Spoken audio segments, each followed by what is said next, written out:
Hello everybody and welcome to a brand new video. I just did want to say that for some reason the audio glitched, so this is currently a voiceover. So yeah, don't get weirded out if I do something stupid. But anyway, today we're going to be building a 1 minute versus 10 minute versus 1 hour Wild Mouse coaster as requested by CoasterMax, which is the worst suggestion ever, by the way, so thank you very much for that. But we are going to start off with the 1 minute. I should put a timer up in the top left, but basically that's going to work as soon as I place this station down. The 1 minute timer will begin. So here we go, ready, 3, 2, 1, and go. Okay, that took a long time for me to do that. Anyway, here we go, we're going to build the station, and the lift hill. I don't know why I made that 40 miles an hour, looking back on it, that was stupid. Okay, so I think for the first one, I think I just made a basic, normal Wild Mouse with, you know, got the twisty turns, because obviously it's a Wild Mouse. Here we go, okay, looking good. Okay, I think, okay, first drop, here we go, looking like a steep, wow, that is a very steep drop, okay, sure. Okay, here we go, what am I going to do after this? Oh yeah, airtime hill, very aggressive airtime hill. And I think into the brake run, because I think I'm running out of time now. So just slam it into the brakes, add some drive tyres on there, auto connect it, confirm that. Trying to smooth it, but for some reason I can't. I don't know what it was doing. And yeah, that is the time up for this beautiful coaster. So now let's give it a POV of this absolute monstrosity.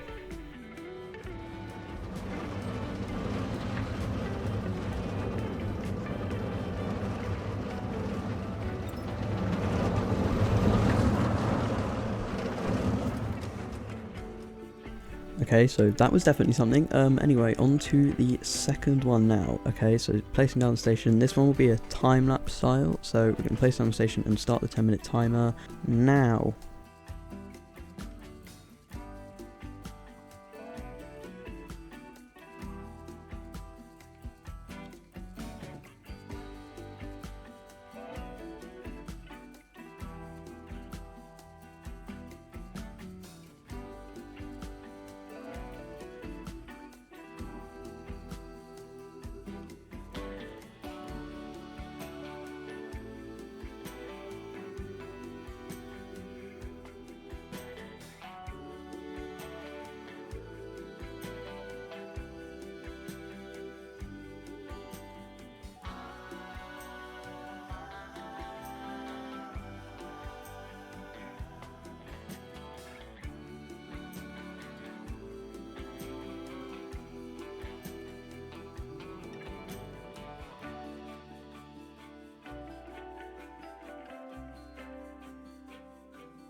Okay, straight in it with the 1 hour coaster now.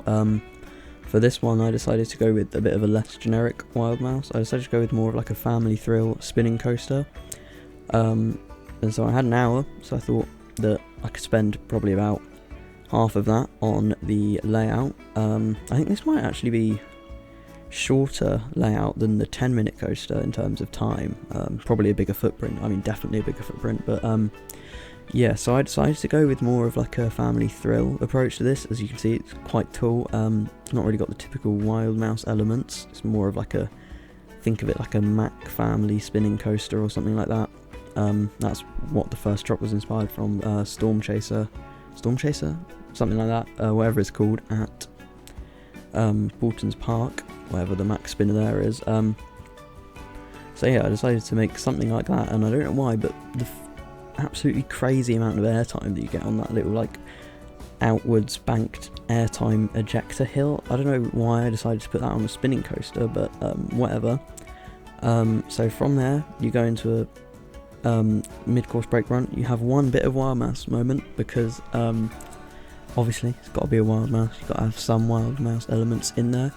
You drop down, you go into quite a fast, low to the ground, intense helix, go over a little underbanked, I don't even know, a random turn that kills a load of speed because I'm stupid, into another helix, up into a little pop of airtime, and into the brake run, and that is it for the layout. It's a very short layout, but I think I'd quite enjoy it.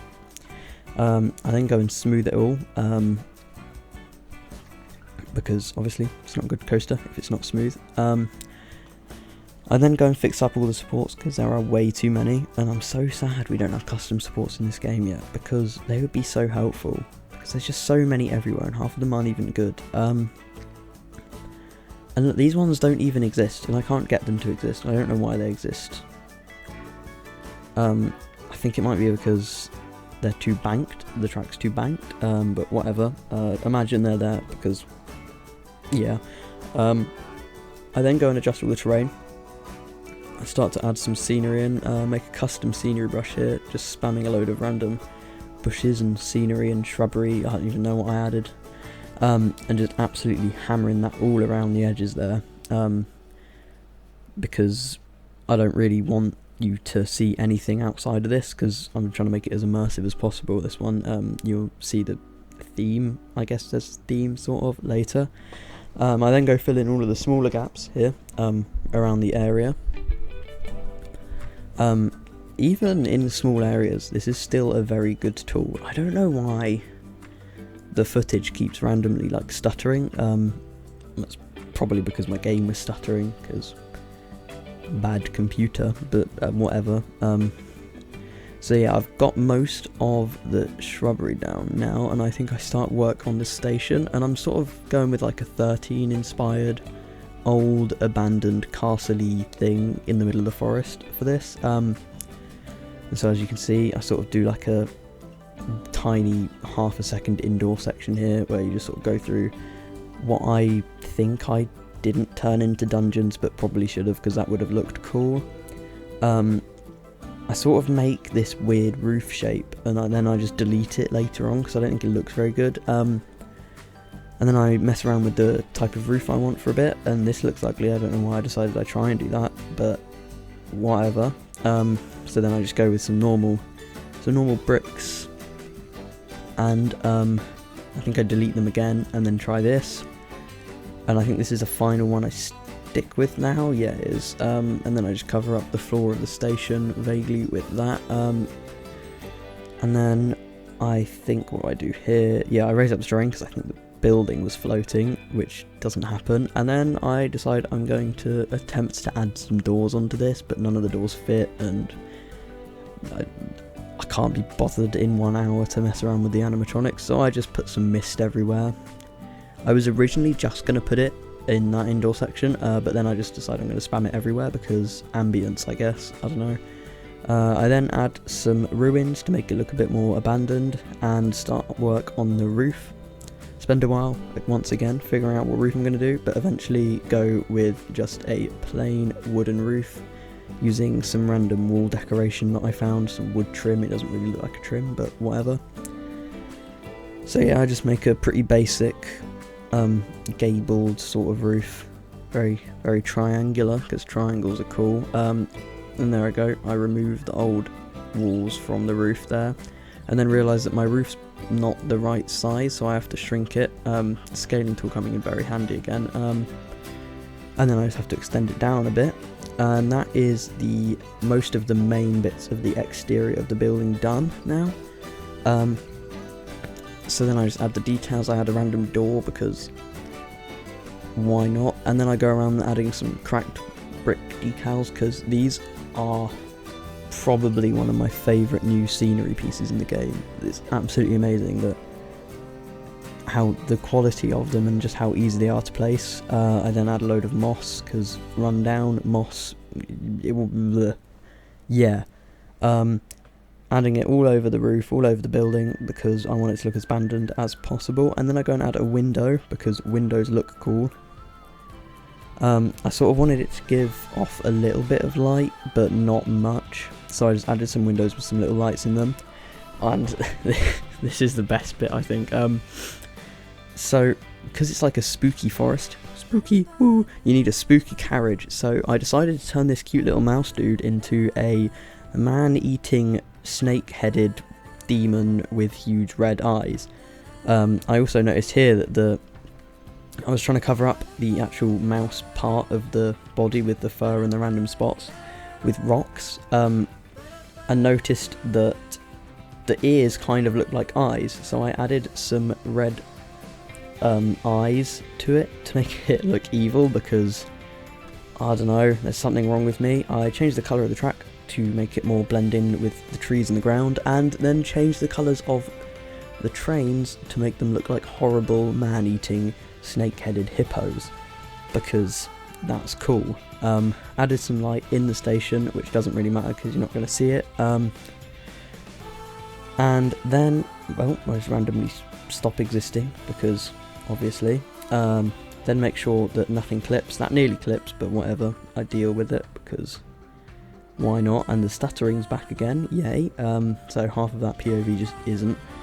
I then realise it's really dark because them lights do absolutely nothing. So I go and add a load of random mythological fiery lampposts everywhere because fire's cool and it probably won't start a forest fire, and that's it. So here is the POV. So for some reason the audio on the daytime spinning POV didn't work, so I would try and make roller coaster sounds, but I don't think I'm qualified to do that. But yeah, here we go. So we're going to go up the lift hill. I think I speed this up here, yep, because obviously we don't want to go on lift hill. So down the first drop, we gain a lot of speed here very quickly for some reason, I really don't know why.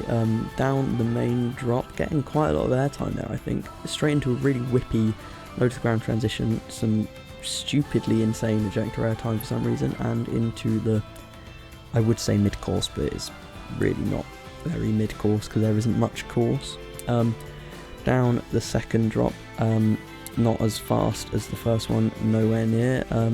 Through the vaguely fast helix, down a little drop, into the weird turn that kills all the speed, into a very slow helix. This footage genuinely looks slowed down, and into the brakes. And now for the nighttime POV, I will shut up.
Okay, so thank you all very much for watching. These are our 1 hour, 10 minute and 1 minute roller coasters. Look at this absolute beauty here. Still very impressed I did that in 1 minute, to be honest. How have I done that badly in 1 minute? Very disappointing. Anyway, thank you very much for watching. Thank you to Coaster Max for the suggestion, and I will see you in the next video. Goodbye.